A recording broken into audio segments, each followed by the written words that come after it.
what do you think the role of the church is in an election year? Since you've kind of already hit both. No, that's a good question. I'm part of this preaching cohort that is connected with Pepperdine and doing things with like preachers, pastors around the country. Mm-hmm. And that's one of the questions. It's like, what is your role? What is your church's role, or how does your church navigate political matters? And I do think that like there's space and I don't want to say need. Need is too strong a word in my opinion, probably. But I do think it is helpful for local churches to engage their parishioners, members politically. Like, how do we think about this? Now, does that need to happen from the quote unquote pulpit? Maybe not. Mm-hmm. That could be classes, that could be resources, that could be spaces where people can come and like bring their questions, how should we be thinking about, or what might we ought to think about when it comes to these particular issues. But I don't think that a church's role is to like say, hey, if you are a Christian, you should be voting for fill in the blank. Because that happens. And from all sides, like that definitely happens. Like you have people who are going to on the following Sunday say, you ought to be voting for this person if you are a Christian. And I'm just like, I don't know. Like, I think we should help you. Like, here's how you prayerfully discern the political process. And we should be a part of that. And we should be engaged in that because it is, politics is just the ordering of us. Like, we should be involved in that. But should my church be sending me like a pre-filled out ballot card and say, here's how you should be voting? Like, no, that shouldn't happen. And so for our church, like our, lead preacher, pastor, he did a whole series on politics, like in 2020. So this back when, several years ago. And so like now we have that, like now that everything's like video and like all that. So now we have that as a resource. Like if you want to hear kind of how we're collectively thinking as a church, or hear some thoughts from our preacher, like you can go watch those. And I'm sure that like through this fall, we're doing a spiritual disciplines like series this fall. So it probably might be a little tough to navigate into like, and here's how you talk about, the election, but I'm sure we have never been a church that shied away from like addressing things that are happening in our society, because I think you've got to engage with that. Like that's where people are living. Like if you're not paying attention and not somehow making notice of what in commentary or giving perspective to what is happening, like I think that's a misstep potentially. But I also don't want to say that like if you're not doing that, like bad, like you're bad church. Like no, like but I do think you should consider that, like because people are engaging with other platforms every single week, and they are at the church maybe twice a week. So it would serve us well to help people think in a mindful, in a Jesus-like way, and it's like here's our opportunity to do that. Yeah, I don't know. That's I'm probably like dance all around it, like but that's what I would say. Yeah, Josh was one of my first guests back in March, and he talked about the American tribalism. Yeah, that's one of his big points about how he's been navigating how fascinating it is to see how we just get our own little tribes, and how we want to stay in those tribes. And our tribe is right, your tribe is wrong. Yeah, and you hit a point there. The digital world is so different than the physical world. Yep. And how if we're in church talking about it, we're in the physical world. But digitally, people have so many different profiles digitally. Like I can go on X and be one way. I can go on Instagram and be another. I can go on LinkedIn and be the professional person that I am. So how do you discern, at least as a churchgoer? Yeah. I think about how do I make sure that I am living in a Jesus way, living in a biblical way, Yeah. even when I'm confronted with things that I don't like or confronted with things from people who I don't even know who are across the world. Yeah. Yeah, I do think you're exactly right that we find ourselves putting on different skins when it comes to the space that we find ourselves in. Like, and you're exactly right. Like, it's so funny to look at people's LinkedIn profiles, then you hop over to Instagram and you're like, is this the same person? Like, you're in a button-up shirt and you're like, you know, it's been such an honor to work with this company and partner in these integral ways. And it's like, then I see you on your Instagram and you're like, Down on Broadway. down on Broadway, yeah. And it's like party with the girls, and it's like what, how?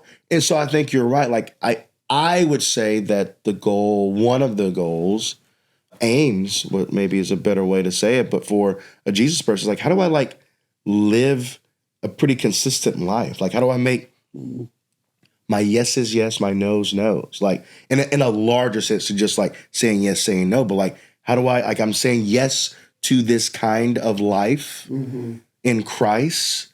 I'm saying yes to trying to bear these kinds of fruit. So whatever space I find myself in, am I living within one of these fruits, right?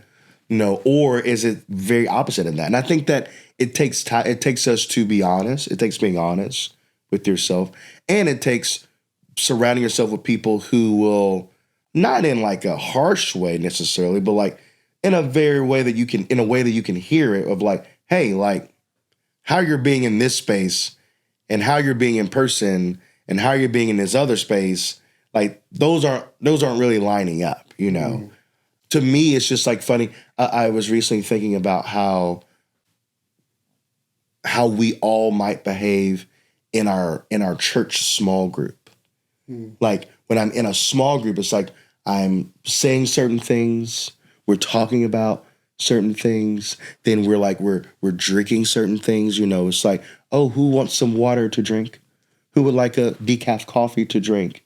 But then like 2 days later, I'll be with the same group of people and we're at, you know, the restaurant and the vibes are very different. And it's like, but on you know, in the next few days, we'll be back in a small group in a house where we're like, yeah, just been trying to discern like you're not bringing that language and the posture to the hangout. It's like, but you can and you should. Like, what does that look like? And I encourage people to like, you just be who you are. Like the only way you're going to get better at this is that you start talking and behaving. And if for some reason it's like, I don't think I can be this kind of person on that space or in that space, well then why? Like what's underneath that? Like why do you feel like you can't be that way? You know? Yeah, it's a very values driven life. Yeah. I think the environment shapes how we respond to it. Like the very first time I noticed this was in college. Didn't go home for the first year, went home in May, and it was as if like a switch flipped and my mom was like, well, are you going to be back by 10? I was like, Mom, I am in college. I'm in college. I am not, but like the way my mannerisms, the way I acted, it was like I was 16 again. Yeah. And it was that environment that changed the way that I responded to it. That's right. But I hear what you're saying there. We need to make sure our values are the same. Yeah. Because then even though we're hanging out, we're loose, we're having fun in one space, and we're being more cerebral, discerning in the next, our values are not being compromised. That's exactly right. And it's so true, like what you said about, you know, being, and we all deal with this. That's always the holiday wisdom. As you go home for Thanksgiving, you know, everybody, or for Christmas or for whatever, like you don't have to become the 16-year-old version of yourself again. You're this 30-year-old version of yourself. You're this 28-year-old version of yourself. You don't have to, but we get around family or we get around certain friends and it's like, oh my goodness, I'm like the same. I'm like being pulled back, you know, into the same kind of like, I'm getting triggered the way that I was when I was younger. And it's because what you have to remember, what I always remind myself is that for those people, my parents, family members, old friends, they are comfortable and desire a certain version of me. And because that's how their life is oriented. It's like they want the old version, not, it's like if someone hadn't been to Wendy's in a long, long, long time, they're like, these are not the Wendy's fries that I'm used to. Yeah. Give me my old Wendy's fries. Like, well, these are the fries now. Well, I don't like it. Well, these are the fries right now. And because it's like, and for us, if we're the new Wendy's fries, it's like, this is who I am now. So I don't get frustrated when you talk about that, you know. The perception of how other people view you is based on their experience. So we only see people once a year on Thanksgiving. That's right. Or once every 3 months. That's right. Their like frame of reference of who you are is only who it was 3 months ago. They don't know what you've been through the last 3 months or the last year. They don't. So you do have to fight that of like, I don't say that anymore. Yeah. I don't drink that anymore. I'm on a new diet. I don't eat that anymore. Yeah. It's just those ideas of we have to like help them get caught up to speed. Yeah. But sometimes it's hard. It's hard. Yeah, and it's like we don't feel like I don't want to do that. It's like I just want to like be who I am. It's like, well, the pushback on that is like I get that, but also the people that you're about to go see, the space you're about to go in, whether, and this can even happen locally, right? Like you could have a changed experience, right? You go to a conference, you go to a retreat, you have this, baptized, you get baptized, you have an epiphany, you have a revelation, and it's like, okay, I got it, I figured it out. This is who I'm going to be. But you still have to like in 3 hours go hang out with your buddies that you've been hanging out with for 7 years who expect you to be this kind of dude in that space, no matter what it is, whether it's, and what I want to say is like, it's not necessarily like, oh, like, I'm just not going to be drinking anymore. But it's like, it could be where it's like, you were the quiet guy in the group and you're like, no, I'm going to be the guy that talks now. I have something to say now. And people are like, why are you talking? Like, this works, okay? That's how this works. We do the talking and the yapping. You just kind of like, you're just here, right? And it's like, no, like I'm going to start speaking out more. And it's like, you just have to like live into that and explain to people like, hey, here's what's happening. And be excited to talk about that. Like I read a new book and here's what the book helped me see. Yeah. Or I listened to this podcast series and it's now helped me shift my mindset in this way. Instead of like being upset that people are confused by how you're radically changed and how your journey is now different. It's like, it's an opportunity to say, hey, here's how I got to where I'm at. Like I was at letter B, now I'm at letter F. Now I'm not saying that you got to jump over here with me at letter F, but I at least want you to know like, it was a process, I did this grad degree and now I'm a different person or I'm a changing person because I now think radically differently about relationships and spaces and people. So it's an opportunity for people to bring folks along on the journey. Yeah. Yeah. So you work a lot with young adults. Mm-hmm. So what trends have you seen in young adults throughout the last 10 to 15 years that have really stuck out to you? That's a really good question. Trends in like in what, and just generally? How they relate to each other. Okay. How they relate to the world. Yeah. I feel like there's been a shift that I've seen in the way that my generation and the ones before me and after me are relating to the world. Yeah. I do think that it is the young adults today, it's like so much to even say about like how they're different now. Man. So I'll put it to you. I'll start with this. For a lot of young adults, especially if you're in this, starting at if you're 25, 26, maybe, so I'll generally say mid to late 20s and probably younger. Maybe even early 30s, but for sure current late 20s, mid late 20s, and younger to 18. These folks grow up as teenagers in environments where their parents or parental guardians, whatever, literally curated their entire life. They picked everything for them. They made every choice for them. Period. Mm-hmm. They become 18-year-olds. Time to pick a college. You pick. What do you mean, I pick? I have no idea how to pick. I've never picked before. Now, I always say when I talk about things like this, like, there will always be exceptions to the rule. Always. Like, there's going to be like, well, my family, I was raised a little bit different. It's like, yeah, absolutely. Absolutely.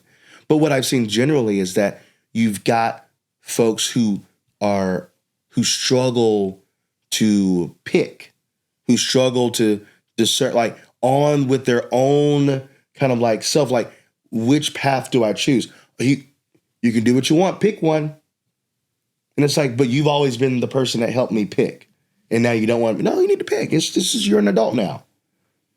And so then maybe there's a little bit of a guidance in your college or what happens after high school. But then it's like, then you graduate and then it becomes you've seen this where people struggle to say, well, I'm going to work this job. Mm-hmm. I'm going to choose this career path. And it's just like, I don't like it. It's boring. I don't like it. It doesn't fulfill my calling or my purpose. I don't know. And it's like, but I guess I'll work this. I guess I'll do this. And then they'll leave in a couple years. And then there's kind of like left, just kind of like wandering about like what I still am searching for the thing. And I don't know how to just like settle in to something. Because if anything, a lot of young adults just they're not ready to settle into something. They're like, I still want to be loose. I'm not ready to lock it in. Mm-hmm. And this has been a trend that has been happening. Like my generation, like to imagine being at a place for 40 years sounds baffling to anyone who is, I would dare say, 50 and below. They're like, what? You stay at the same company for that many years? That's crazy. Now you think like, okay, maybe a doctor. You'd be like, well, sure, they stay somewhere for a long time, but it's like stands like some of these professions that is like, it is good. Like everybody else is like, I've been here for 5 years. I've been here for 7 years. It's probably time for me to like do something else. And they're like, so there, and I think that's just happen. Now you have young adults now who struggle to even like land. So that's one trend. And like lawnmower parents paving the way, making sure everything is nice and neat. And now it's, well, even in the Gen X, right, and Gen Z and Gen Alpha is the new one. I don't know what they are anymore. Yeah, Alpha, that's right. But it's almost like this bubble wrap parent. Like I'm gonna wrap you to make sure that you are safe and nothing's ever gonna touch you. Yeah. And especially with kids coming into college, it's the idea that we're gonna make sure that the parents are the ones reaching out. And I've even had parents who have emailed me of like, "Oh, will this be here for my son? Will this be here for my daughter?" I'm like, "It will. Yeah. You also gonna be here with them as well." Yeah. I plan for that. Yeah. And it's not a bad thing. They want to be there for them, but it's that idea that's almost. Now the parents are going with them to college. Yeah. They're the ones choosing the college. So it's even revved up even more. Well, because you think about like, even in the elementary, middle, high school experience for students now, there's a constant dialogue with the teacher in the school about their student. Mm.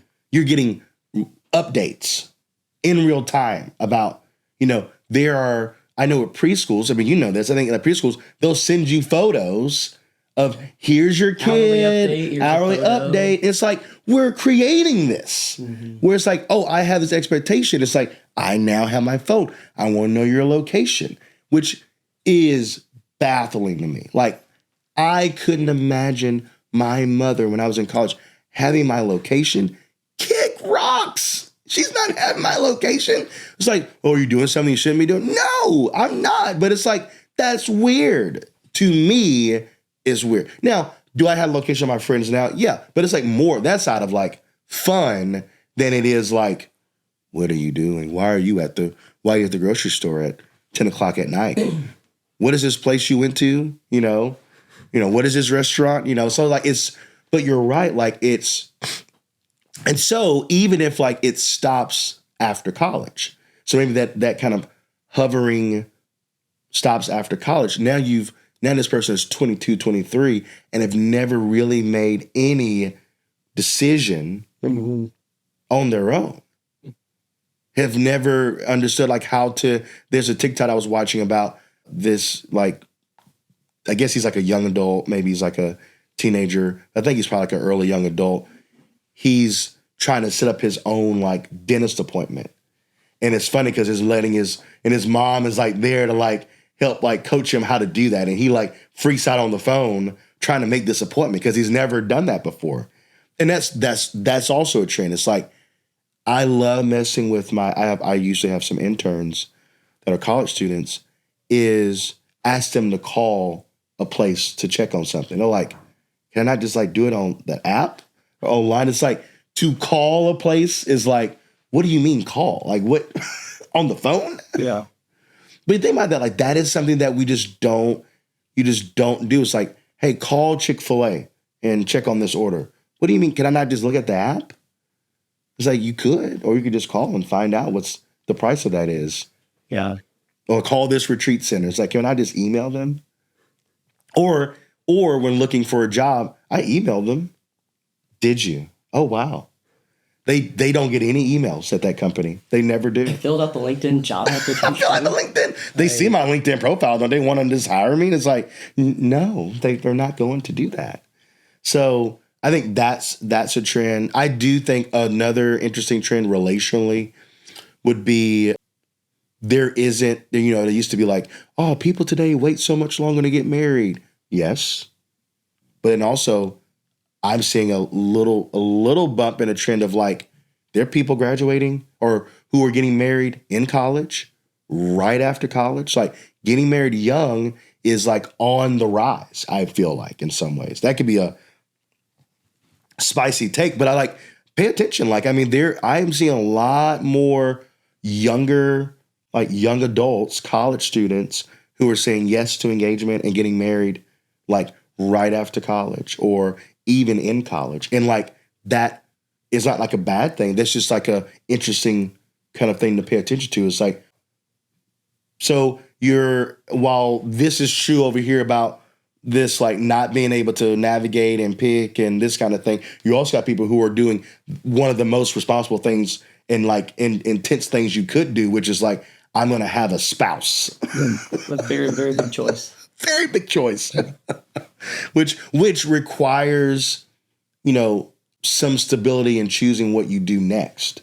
It's like, oh, I am now a part of this partnership, this relationship that is expecting me to bring in positive things, whether that's income, energy, insight, wisdom. So like, I need to like get it together, right?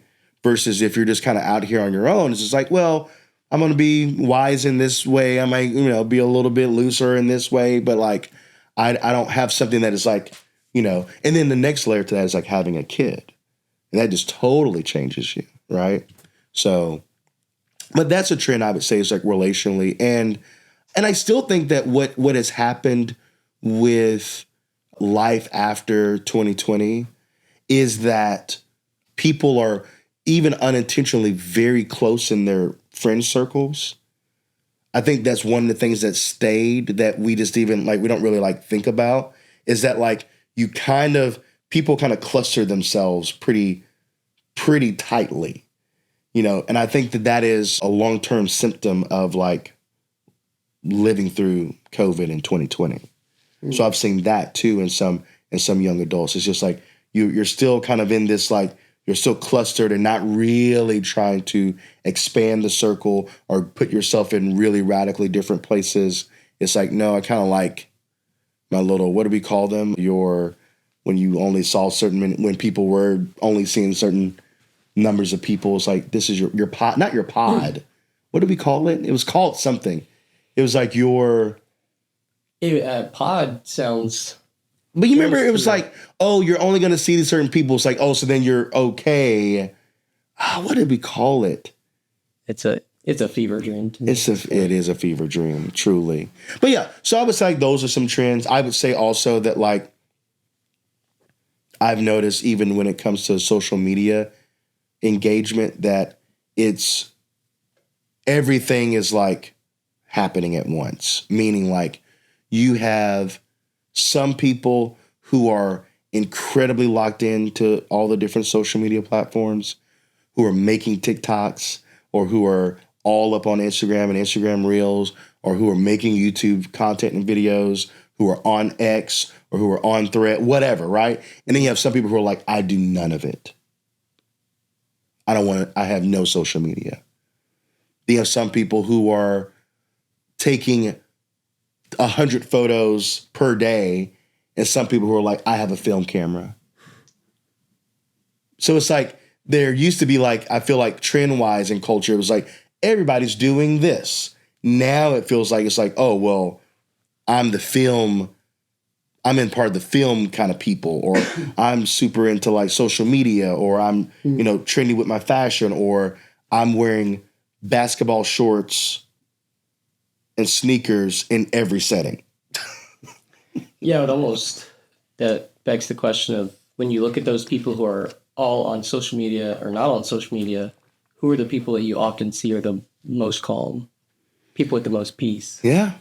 People who feel like they're moving slower. Yeah. I was having this conversation the other day about how, like, when you're on social media all the time, every single person who's trying to make that their living, it is their living. They're trying to get you in their audience. Their idea is they're going to try to hook you. They're going to try to retain you with some sort of offer or story. Then they're going to try to keep you.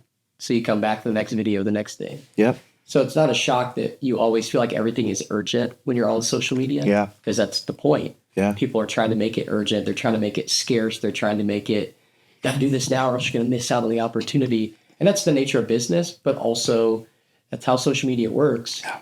And I find people are more anxious when they're on social media more often. And even a lot of the people who are posting a lot, who like this is their business, anxious. They'll tell you they're not even on it. They just post on it. They just post. Like they're just like, this is my business, this is what I do, but I'm not scrolling a ton. No. I'm just here to post, or I have other people post for me. That's about it. Yeah. No, I mean, you're right, because when you're on it so much, it does make you anxious, because I think still, no matter, I think people don't want to be missing out. They have FOMO. Yeah. I don't want to miss the new meme of what's happening. I don't want to be in the dark when like I go to hang out with, my friends, and they're like, oh, did you see that thing today online? And it's just like, what thing? Oh, this, the meme about the Olympic thing, whatever, like the guy shooting the gun. It's like if you're not on social media, you have no idea that has become a meme, or that, like this thing is now a trend, or this thing is happening. And you just kind of have to like find peace, which you can, with like kind of missing out, or being late, or being told about it later, But you're right. Like people who are not on it, they definitely have way more peace eventually. And because I do think it takes some time to pull yourself away and to truly be at peace, and not be at like, I'm better than you state of like, well, because then I have friends who don't have smartphones. It's like, I have a flip phone. I've been a flip phone user. Yeah. I was a flip phone user for a couple of years, and it wasn't like I'm better than you. It's more like I'm just less distracted. Yeah. And so it's like, and some people are in that space of just like, I'm just less distracted. But there are definitely people who you can talk to. You're like, you feel like you're better than the. Yes, it's like, I don't need that. I'm using this thing. It's like, okay, that's fine. Yeah, that's great. You're just not included in group text threads as often. That is true. Which some people love. It's like, that's why I have one, so no one puts me in a group thread. Oh, yeah. Yeah, a trend I see is, and I've noticed this in my counseling practice, Yeah. is the understanding that what we focus on matters and what we perceive matters, Yeah. and that anxiety, depression, stress, happiness, joy, peace, all of these things are almost organisms that live inside of us. Yeah. They're designed to want to try to like thrive in our environment. So at no point will peace give you an idea of how to not be peaceful. Depression, when you're depressed, isn't going to give you things to do to get you out of depression. The symptoms of depression are what depression is causing. Yeah. So it's causing laziness, it's causing slothfulness, it's causing antisocial behavior. And when we think about how do we get out of it, I don't think that people remain in anxious states because they're not willing to do something different. Right. That's action oriented. They just think, I am anxious, not I am feeling anxious. How do I feel a different way? Right. No, I definitely think that the latter is true, especially for some, which is like, I am this. It's my brand, and part of that is that, and depending on where you're at, like people, we love to identify or label. We love to label. We love to label each other, whether we do it verbally or, kind of within ourselves. And honestly, we like to have labels. Mm-hmm. And so my label, I'm an anxious person. This is what I am. I'm anxious. And it's just like that's who you are. Like, or it's like, and again, what we see there is like, I'm an Enneagram, fill in the blank. I'm a Myers-Briggs, fill in the blank. I'm a strength, then my strength finders is fill in the blank. It's like, and I'm like, now this is my identity. Or, I'm a Capricorn. Like I was at a restaurant in LA recently in a coffee shop, and the barista was like, what's your earth sign? What's your zodiac sign? I was like, Capricorn. She was like, I knew you were an earth sign. Here's a free coffee. I'm an earth sign too. We got to stick together. And I was like, this is the most LA experience I've had. Thank you for the free coffee. But also, this is so bizarre. But it's like she has wanted to put me in a category, and she likes to be in that category. So it was like, oh, boom. So interesting. So I think you're right in that, like, but then I do feel like that a lot more of this younger generation is way more receptive and actually going to therapy. Like telling a college student right now or a young adult, you should go see a therapist. Like, okay, yeah, you're right, I should.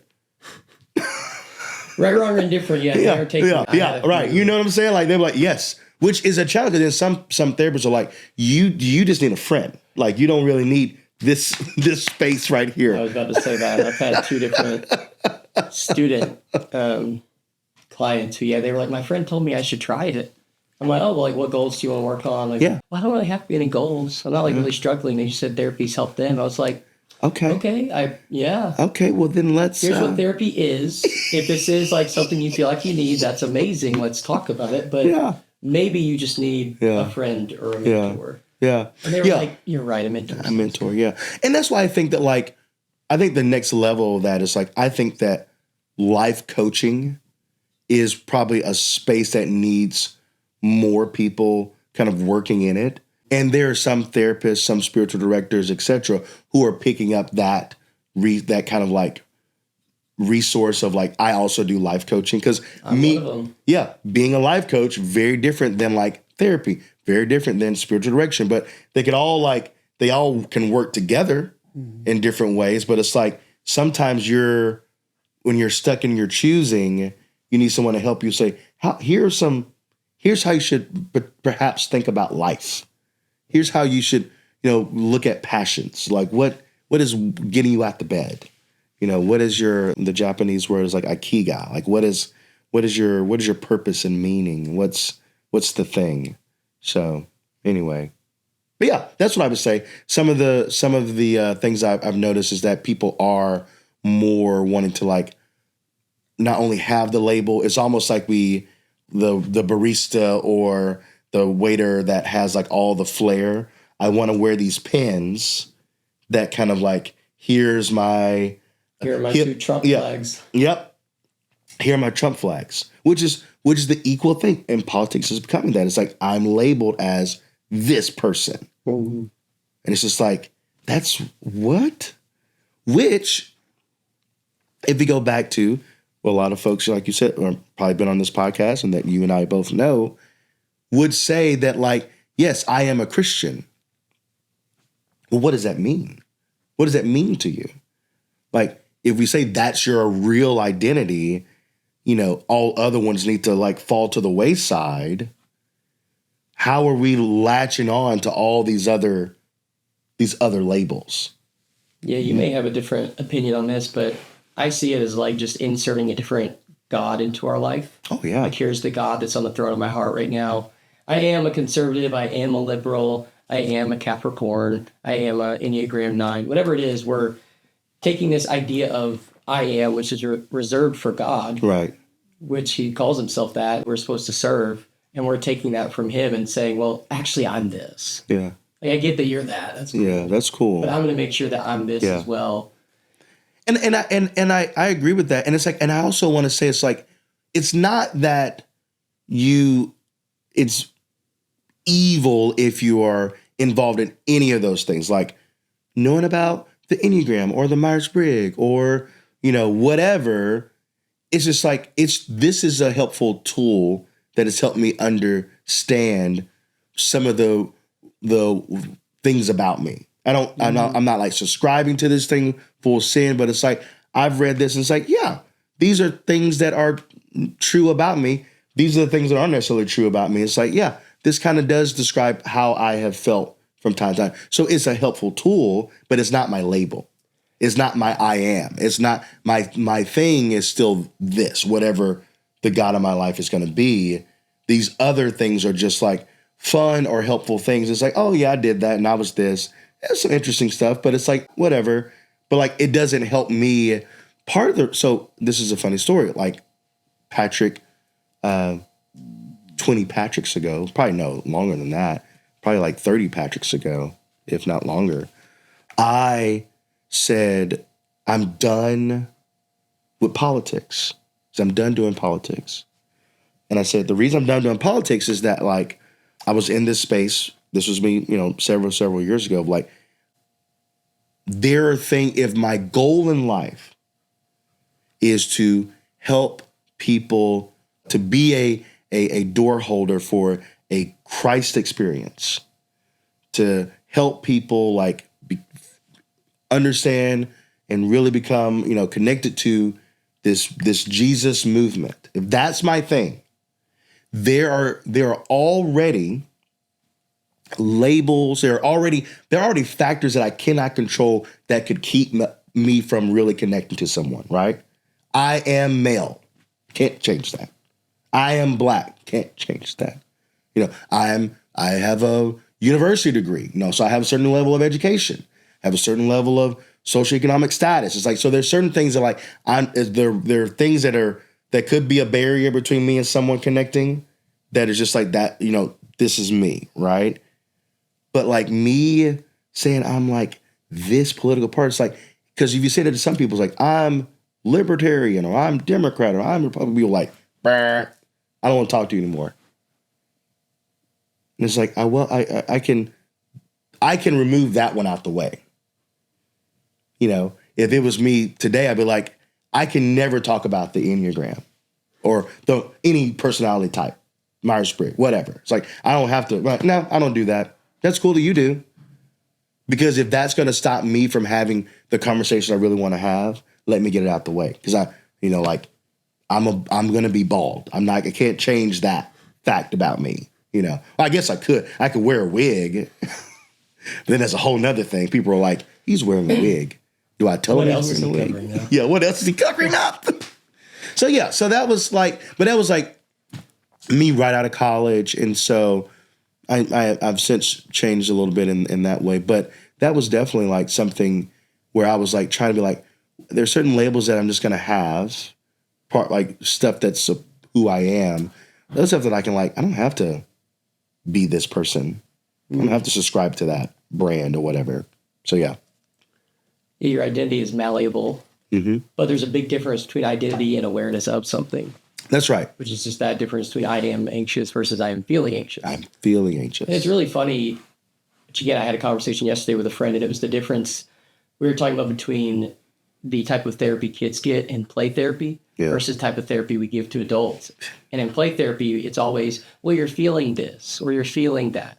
You aren't that. And then when we get to adults, it's like, no, you are. It's like this like difference between we've somehow missed. There's some change there where now we're helping people identify, or at least calling out that they're identifying as something that is actually pretty fluid as far as emotions. Yeah. Because I just think emotions are kind of little glimpses you get into people's souls. Yeah. Of like, oh, I hurt your feelings. Then that means I hit a nerve that was pretty deep where I hit your soul. So let's talk about it. Yeah. But I am not depressed because I've been happy before. Yeah. And happiness and depression can't coexist at the same time. I think there was a study out of Stanford that said that they did gratefulness and depression, and the people that were grateful, the part of the brain that had the depression in it couldn't be activated no matter what when someone was grateful. Wow. And then the opposite effect of when they were depressed, it was like it's really hard to turn on that gratefulness. Yeah. So it's the idea that gratefulness and depression can't coexist at the same time in our brains. And so it's not necessarily an identifier of I am. It's just here's the experience I'm feeling right now. Is this where I want to be? Is this who I want to be living as? Or can I change it? Yeah, that is interesting about the gratefulness bit, because there is a lot of, I do think that some people need to, I mean, the gratitude journaling is kind of like a pretty popular thing right now. Like people are like, I'm keeping a gratitude journal. Right? And I think that's great. And I do think there's some people who were raised in like suburbia, and whether upper middle class or upper class, I'm still developing this take. Yeah. So this is a new kind of like, I'm just thinking about this. I could be totally wrong. But I think there's some people who were raised in so much privilege, so much access to resources, money, opportunity, etc., that it makes them, they spiral. They don't like, my life is this is too good. Things are, and so I reject all of it, and I'm gonna do everything to be destructive within it. Mm-hmm.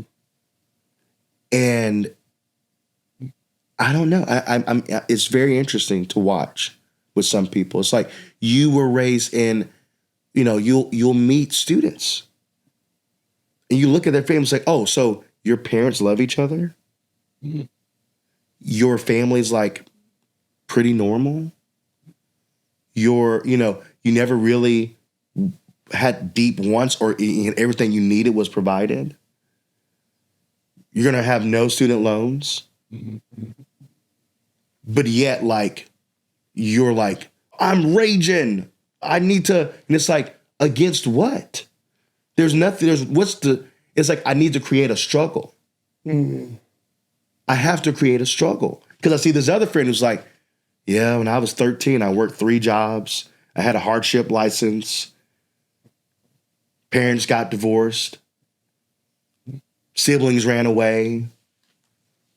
I had and also it's like the other person is like, never had a major surgery. I had braces for like 6 months. Like. And that was just precautionary. And this is precautionary. Right. I didn't really need them, So let me get this giant tattoo on my face. And again, I'm like creating this character, but I think that is I don't know. I don't have anything else but like an observation right now. And I don't know if it's necessarily true or untrue or whatever, but I feel like I'm seeing some of this. I don't know. There's a cycle that I've seen several people talk about, how it's the men create good times good times create soft men create hard times create strong men, so on and so forth. Right. And those good times kind of give that vibe Yeah. of we have this human condition where we're sinful and we need to be struggling with something, so it helps our story out. Yeah. Or our friend is struggling, so we need to join them in the struggle. And the struggle, right. But we almost go too far. Yeah. When it's, well, actually, I was like looking for money, and like you have money, but now I'm in the trenches with you, and it's not actually helping too much. Yeah. And yeah, it's that idea that there is this sense of, I feel responsible for your situation, so I'm going to completely derail my situation. Yeah. When I don't think it has to be that either or. Right. Right. I think especially as Christians, we're called to like grab the other hand and pull them up. Yeah. As we go down into the pit with them and work them through it. I'll meet you there. Yeah. Called to like throw everything away. Yeah. Because even as missionaries, we're not throwing everything away. We still have our knowledge. We still have the Bible. We still have our passions. And we're going into spaces to pull people into our faith. Yeah. But in your scenario, it's almost like me going, well, man, you're an atheist. You've had it tough. I better be an atheist too. Right. It's like, yeah. And it's like, did your church do anything hurtful to you? No, not necessarily. But you know, there was that one time, this one person who I heard about years ago, and it's just like I'm grasping for the tension point, and that's where I think gratitude comes into play. So when I meet students or young adults or even it's like, hey, you've got you should be grateful for the fact that, like, here's my life. Mm-hmm. I did not choose it. I did not control it. And like, I didn't say I want to be raised in this kind of family. So I'm gonna be thankful for that. Mm. And how do I use the good gift that I've been given? Because I didn't create it. I couldn't control it. It was just literally a good gift that was given to me. So how do I make good? How do I steward the good gift and the resources and the access and the opportunity? How do I use them well? Like, don't be mad that you came from a super rich family. Cool. Like, how are you going to help others? Because you can. Mm. How are you going to be a door opener for other people? But instead of like, well, I'm just going to forego all the open doors that I could possibly walk into and just be like, I'm just going to chill. Mm. I don't want to do that. I don't want to fall into that. They're so boring. And it's just like, okay, cool, man. As you live in a house with 13 people and you're sleeping on an air mattress. It's like, you're really doing it, aren't you? The impact is palpable. Yeah. And again, it's all situational. So it's like, I'm not like saying this is everybody, but I'm seeing some of it. Yeah. I have this idea of, the podcast is called the Meaning Makers Podcast. And this idea, I believe that humans have this like longing to create because we were created. Yeah, that's right. Where there is creation, there was a creator.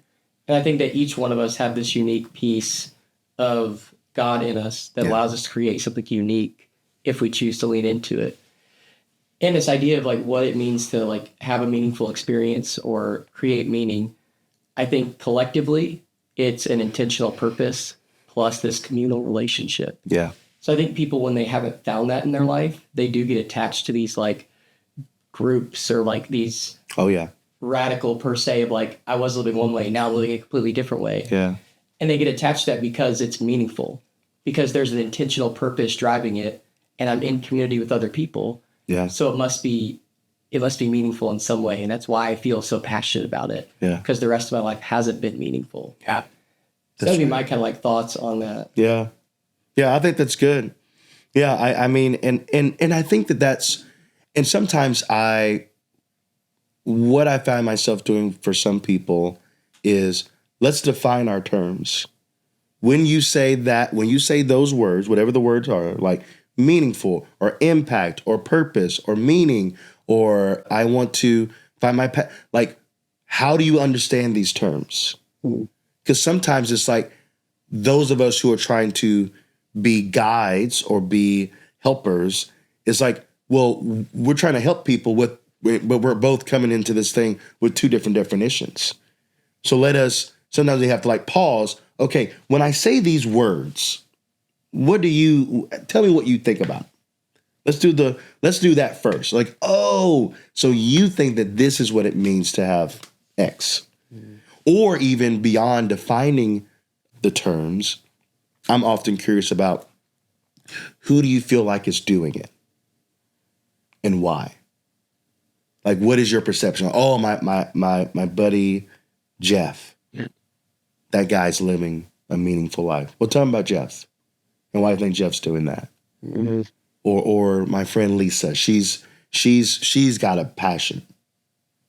So okay, that helps me now in our conversation as we're trying to, help guide you in whatever path you need to go towards.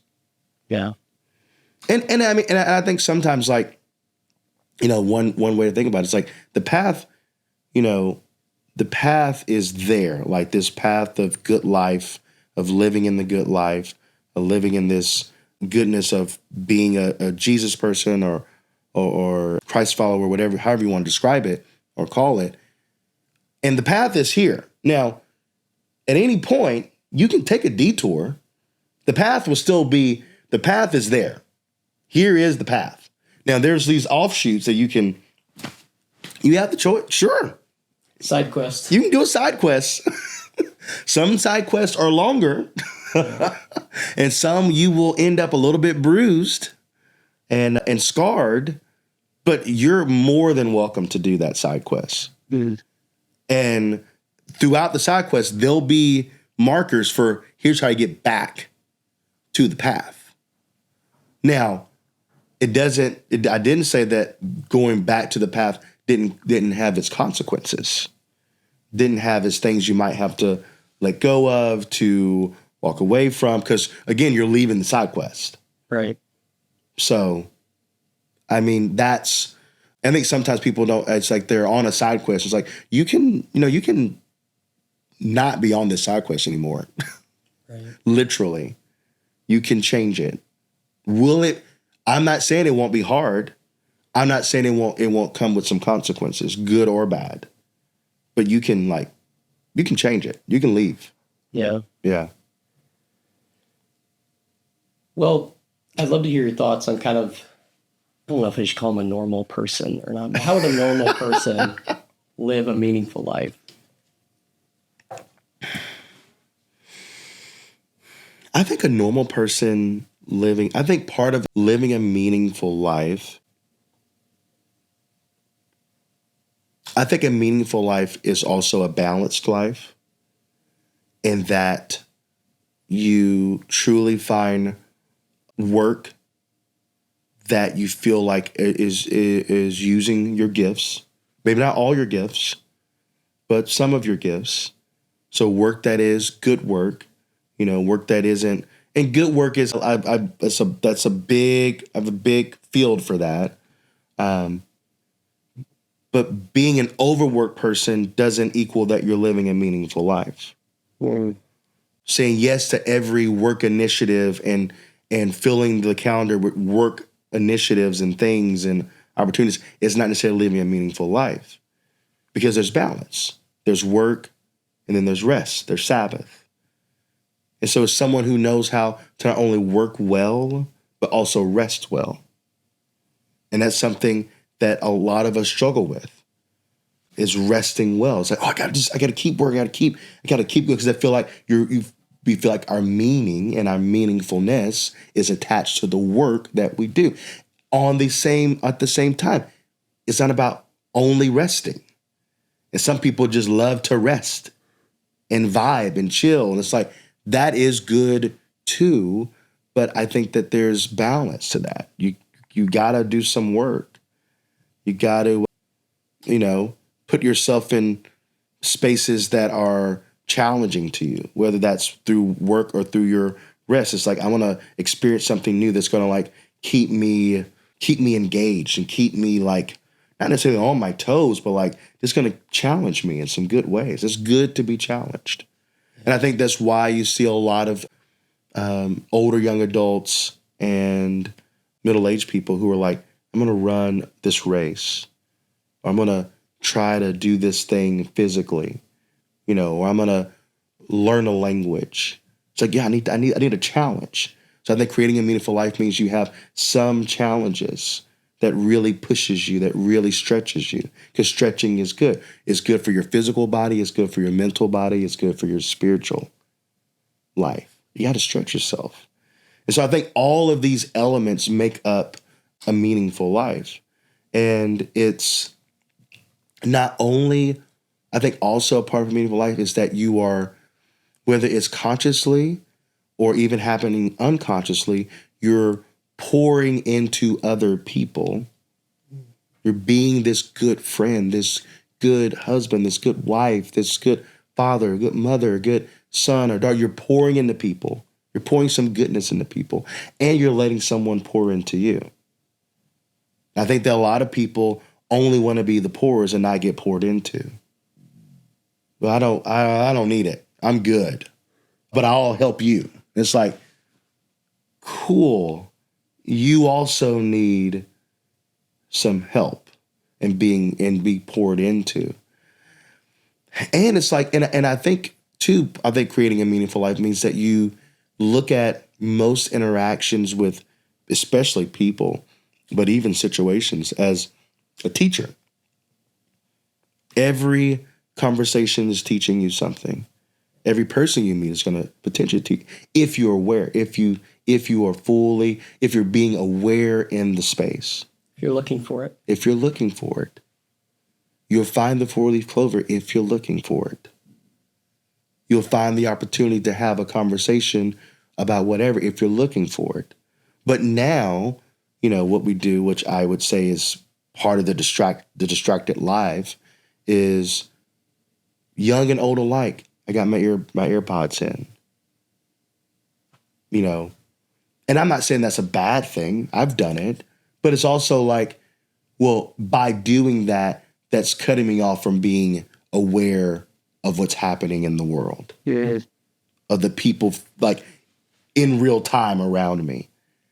And of course you have this whole thing now, side comment about like people who are just like, I just did a 7-hour flight with no headphones and I'm just sitting there with my I think the term is raw dog. Yeah. And it's just like, that's cool, but I'm not saying you gotta. If there's a trend I love, it's like just seeing a sweaty dude just raw dogged 11 hours of a Southwest flight. It's like, okay, brother, that's great, but it's like you don't have to do that. But I think that as we're putting together this meaningful life, it's these are the ingredients, So it's kind of defining an outcome that you want to be achieved. Yeah. And making sure your inputs in life are going towards that outcome, hopefully with other people. Yeah.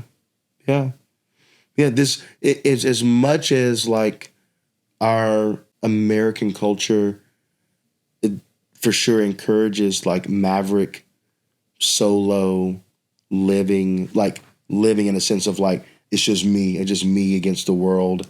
We're not meant to do this thing alone, no matter what.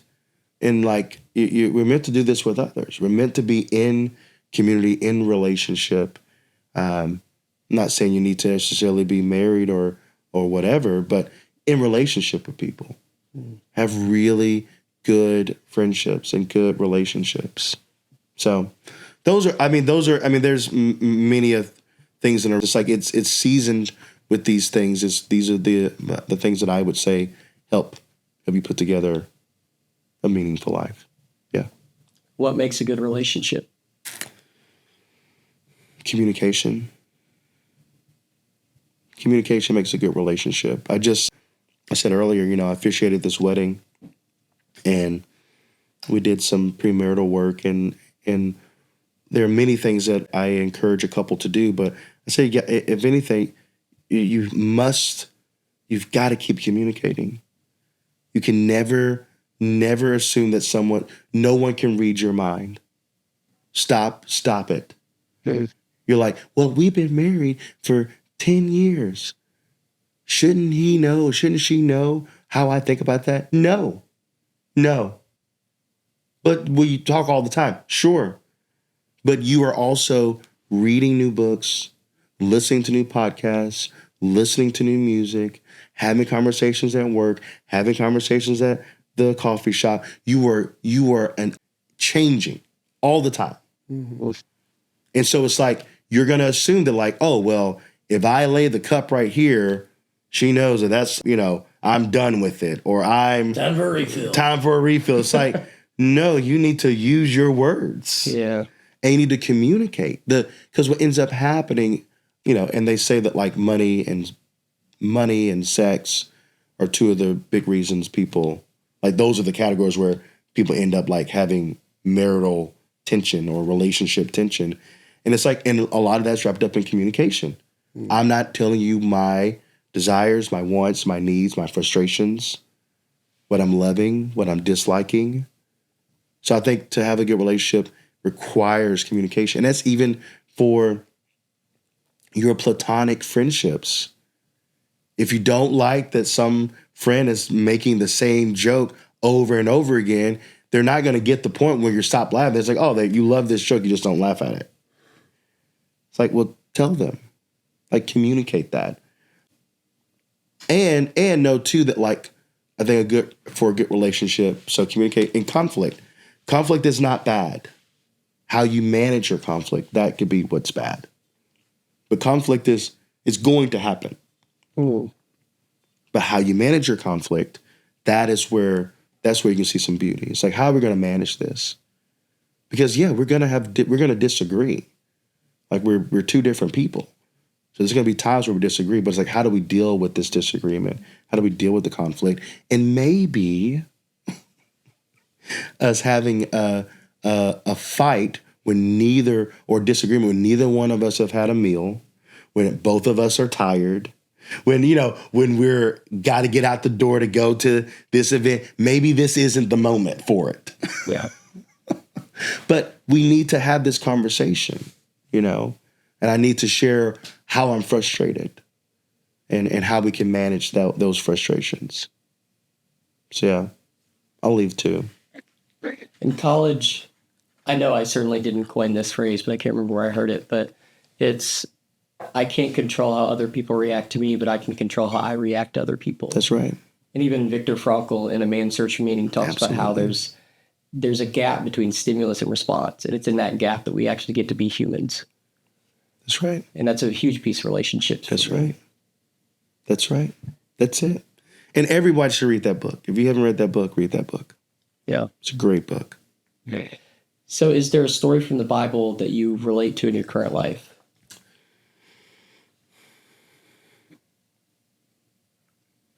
It's always going to be the parable of the two sons, the son that runs away, wastes the inheritance, comes back to the father house. And I love that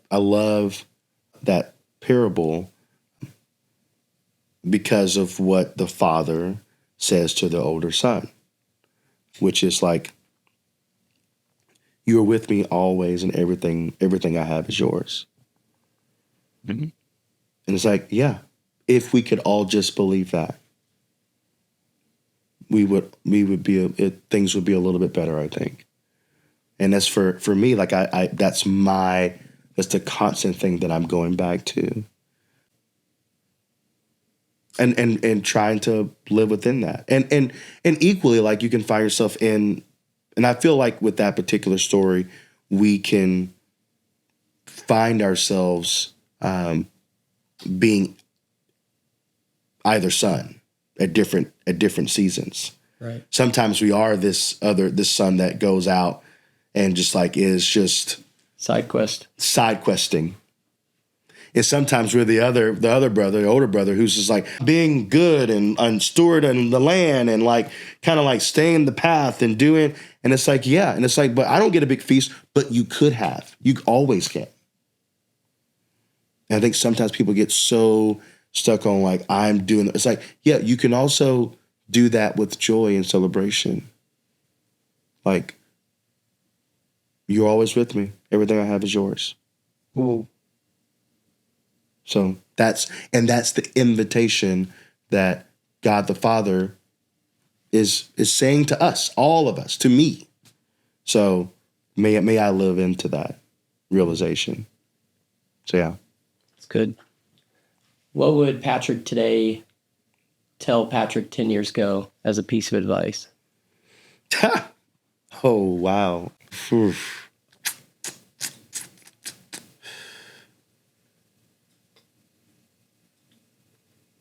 It's okay. You don't have to do it all. You don't have to do it all. There's definitely a point in my life in times of my life where I'm not the kind of person that will do things because I feel like an obligation. Like, oh, I think they need me.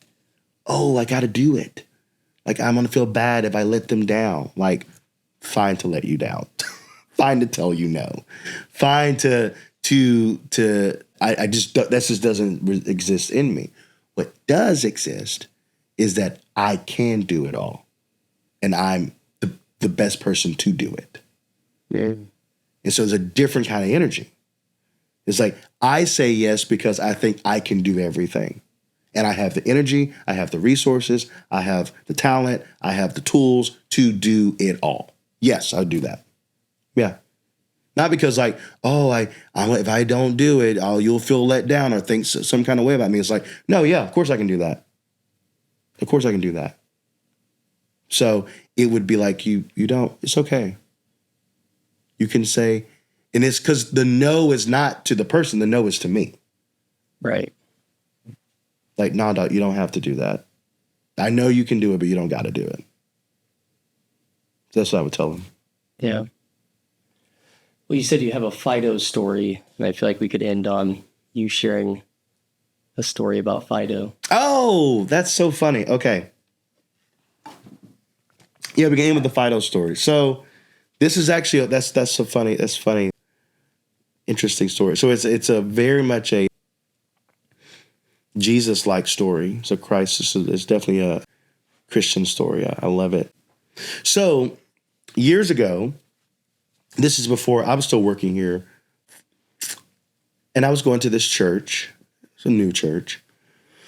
And, my life, it was like I was a recruiter, and I was like leading small groups of college students. And like, that's kind of what I did. I was like doing college ministry without like officially doing it as I am now. And this person at the church, like, hey, you and this guy, y'all need to like hang out. I think that y'all would really connect, and I think it'd be great. Be great for him. I think you would find it great too. So like, y'all should either. And I was like, okay. So me and this guy, we go have breakfast at Cracker Barrel because Cracker Barrel is amazing. Wow. Shout out. Sponsor the podcast, Cracker Barrel. This podcast is sponsored by Cracker. Cracker Barrel, where you can get biscuits and a game. I don't know. But no, so we go to Cracker Barrel, we have breakfast. It's amazing. Like, we're talking about life. We're talking about like family dynamics and music and all sorts of stuff. And then he's like, okay, I got to go to class. And I was like, yeah, I got to get to my office anyway. So we leave Cracker Barrel, and he's like, I want to get together again later today because I want to finish this conversation we had. And I was like, sure, I don't have anything happening today. So we get together at Fido. And this is back when Fido used to stay open till midnight.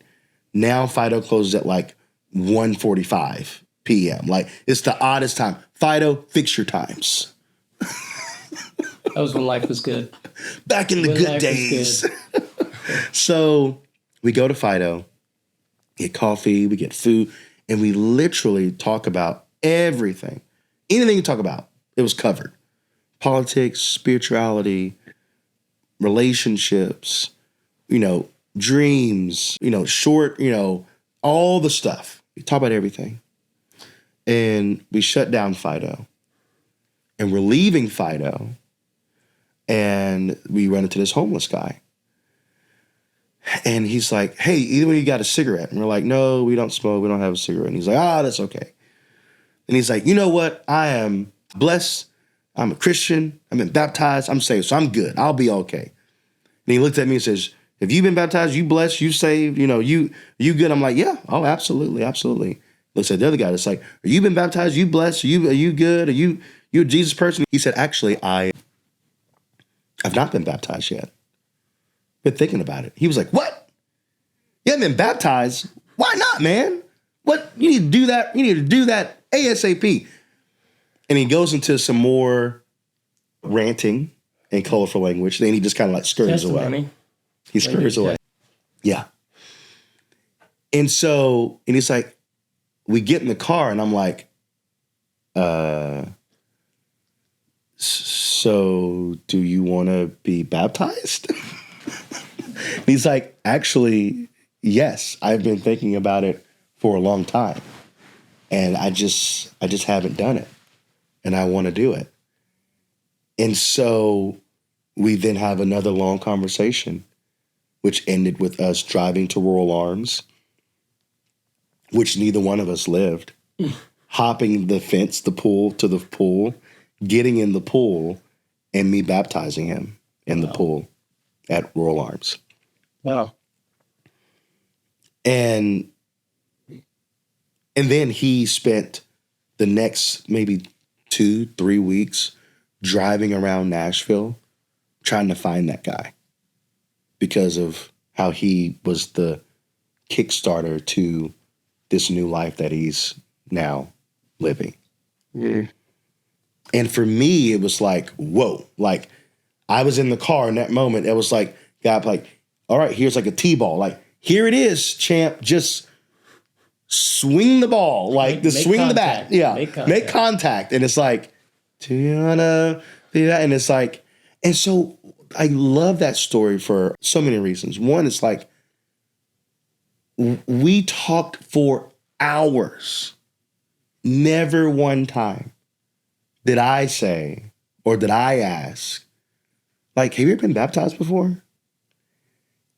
Yes, that's a very awkward question to ask someone. I get it.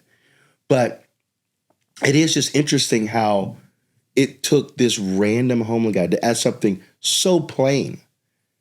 And like the person was like, yes, actually. Yes. And I was like, man, God, may I be that present and aware that I never shy away from asking a potentially awkward question because it could lead to something life transformation. And that's my Fido story. Yeah. I appreciate you sharing. I do. That was a good story. Yeah. So there you go. It's good to hear that the homeless population of Nashville is saving folks around the city. That's right. Yeah. Or at least kickstarting the conversation, right. Yeah.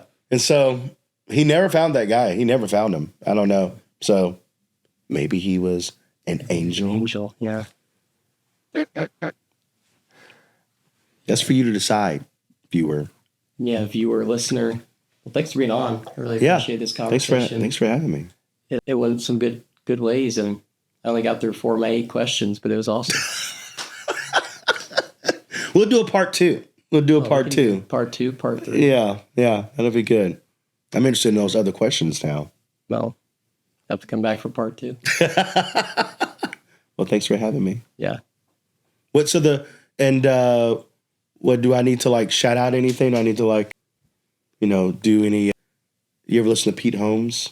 Mm-hmm. He has every guest say keep it crispy or something like that. I don't know if you've got like a tagline for the end of the. Well, my own personal tagline is, you only get one life, so you might as well make some meaning with it.